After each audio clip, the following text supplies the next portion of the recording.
Hey everyone, this is Scott back with the Dunlending Warcry. Today I'm going over a event that I'm heading out to tomorrow over in Barrie in Ontario. It's a little bit of a drive for me. It's going to be about 4 hours after I cross the border. But going out to see some guys, I've talked to a few of them on Discord before, so it'll be nice to meet everyone in person. Today I'm just going over all the lists. I might have mentioned in my last video, so it's a 600 point 4 round event. Um, I had locked in my list a couple weeks ago. I'm not. This is an 80 point event, so it's nothing crazy that I'm getting real league points out of. I'm going over for fun, so I'm not bringing anything crazy.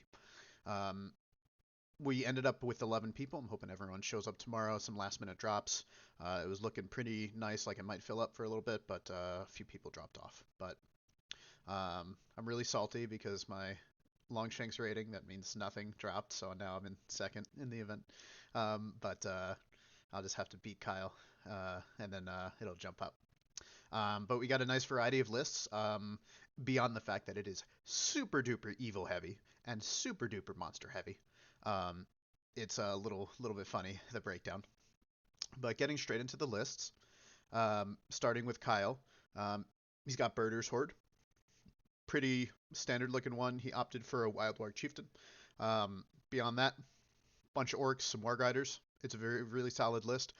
600 points is one of the best spots for birders. It has a lot of mobility plays, and also it has bodies. I didn't really look at what the average came out to be, but I'm pretty sure it's above by a pretty good amount. Next up is my white hand. So I'm just bringing non-Saruman white hand with an Isengard troll. Beyond that, it's a bunch of wildmen, bunch of orcs, bunch of Uruk-hai. I'm testing out feral Uruk-hai for the first time. I think they're going to be really interesting. I painted up a few of them. I didn't take a. I think the last video I had done them after, so I don't have a picture handy of them, but I'll end up going over them with results and all that either Sunday or next week. Um, Next up, we have James with Wolfpack of Angmar. Uh, no Fellwargs, which I find interesting, but it does have 9 werewolves, which is a lot. They can really bring home the pain. It is still 31 models at this point level, which is really mobile, really scary. I definitely think I'd have trouble fighting this. Next up, we have Kevin rocking Black Riders. I have not faced them this edition at all, so I'm interested to see how they end up playing out. It's got a lot of insta kill, so my troll is going to be pretty scared of this. A lot of shielding probably, but it's got 5 models at this point level, and a lot of casting. Next up, we have Cameron running the Easterlings. Amder with a bunch of Black Dragons, Cataphract Captain with a couple Cataphracts, and then an Easterling Captain with 4 shields, a banner, and 4 bows. No drum, which I find interesting, but this is a weirder point level where it can't quite fit it without dropping significant models. It probably wouldn't be able to take the Cataphract Captain if it had done that, or it'd be just down completely a hero. Um, but it'll be interesting. I think it's got enough play with the Black Dragons that it could just bully people with fight value. Next up, we have Andrew running Sauron, drummer, banner, and then it's got Numenorians backed by orcs. Uh, Pretty average way that I'd see it at 600 points. Um, I'm interested in the drum just because it's not going to affect the Numenorians. It might just be for mobility plays on the side, getting some of the orc spears or the trackers where they need to go. Um, it could move the army pretty fast, just as long as the Numenorians can get where they need to go on their own. Then we have Daniel running Usurpers. He's actually borrowing all these from me.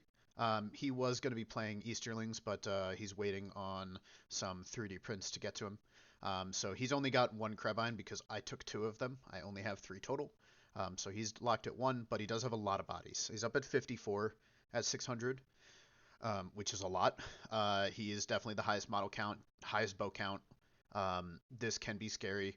I really don't want to fight into this either. This is going to be a little bit messy, but he's a very good player, so there's a very good chance we end up playing each other during this event. Since there's 11 people, it's almost guaranteed, I'd say. Next we have Justin, who is carpooling with me, um, rocking Beornings, loves his bears. Um, Only one bow, but it's going all in for that melee. The double bear at 600 is really scary for a lot of lists. Um, Not many can put up with that amount of pressure. Next we have Twisted Badger, Mike running uh, three trolls. He's got full bellies, troll cunning, nothing like a warm fire, and rumbling momentum. So going all in on the engagement. Um, Not trying to play around with the nighttime, just going all in. And it can definitely do a lot of damage. Again, at 600 points, there's not a lot of armies that can deal with three monsters like that. So it's going to be interesting to see how it plays out, especially as you've seen so far. There's a lot of monsters. Um, Next up, we have Drew running Army of Erebor. It is Thorin, Gloin, and Nori. I'm interested in the Nori choice. I'll have to talk with him more about it. Just because if you're already taking Gloin, I feel like Gimli for the bonus is probably useful. But beyond that, it is a lot of Iron Hills dwarves, 27 models. It's got solid heroes still. Nori is still really, really good. Um, Excuse my email that just came through. Um, Still really, really good. Um, and Again, a solid line. This is something monsters can have trouble with just because the high defense. It could stall them out, and then Thorin, Gloin, and Nori can definitely go to town killing monsters together. They are very good at that. And then last up, we have Danny running Minas Morgul. Uh, the Witch King opted to take his full assortment of tools. Fell Beast, Crown of Morgul, Morgul Blade, and a two-handed weapon. It also has a Mordor Troll. And then beyond that, it's just a bunch of Mordor Orcs, a couple Spectres floating around, a couple two-handers. 27 models is a little lower than most Minas Morgul can get, but it is paying for that Troll and those extra versatility equipments. Again, sorry about the emails. I can never get them to stop the notifications. Um, Looking over at some stats.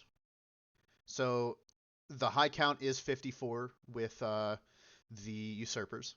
The average is sitting at 26, so it's pretty lower on the lower end. The high count really outshines it. There are a few that are pretty solid. 40, 38, and 54 sitting pretty high above the average.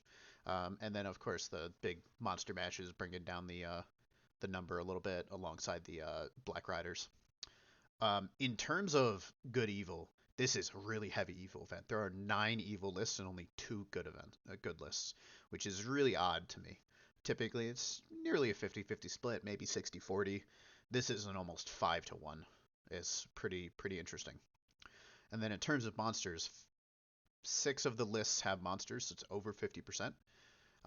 But conversely, casting is way down. There are only 3 lists with casters. Um, there's definitely some interesting stats that came out of this one. It'd be interesting to see if the other guys that had dropped were coming, what it would have ended up being. I think it would have been more like the typical events we've been seeing. In terms of list numbers, everyone's unique. There are no duplicated lists. I keep saying it. It's really cool. It is much cooler to have all these unique lists than have a whole bunch of people running the same armies. And even within that, uh, these are some armies that I just haven't really seen very often. Army of Erebor Solid, I haven't seen it very often.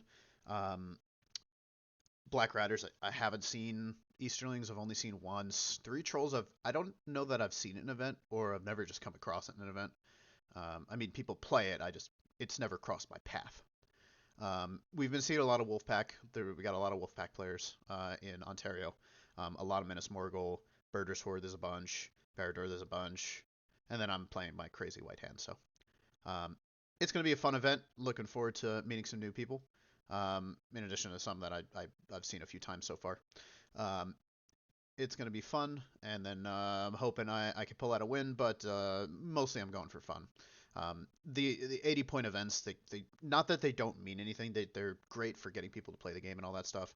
It's just they don't really count for scoring purposes for like the league as much, just because there are 90s and there are hundreds. Second place in a 90 is probably higher than an 80 will ever be. So I go for fun. That's why I'm not playing. I don't need to play something crazy that's just meant to demolish people. It's a good time to test all the different things like the Isengard Troll and the Feral Eye. So it's going to be good. I'll be back with a Results video, hopefully Sunday, but maybe next week early. And then I'll be again trying to do a list review for the next event that I'm going to next Saturday, which I actually switched my RV for. It's a 100-point Ontario event. I switched. I was gonna do White Hand, but I've actually switched to Lure to Scouts. I've got some interesting thoughts that I'm going to talk about eventually on why I picked that. But for now, thank you for watching, and I'll see you all later.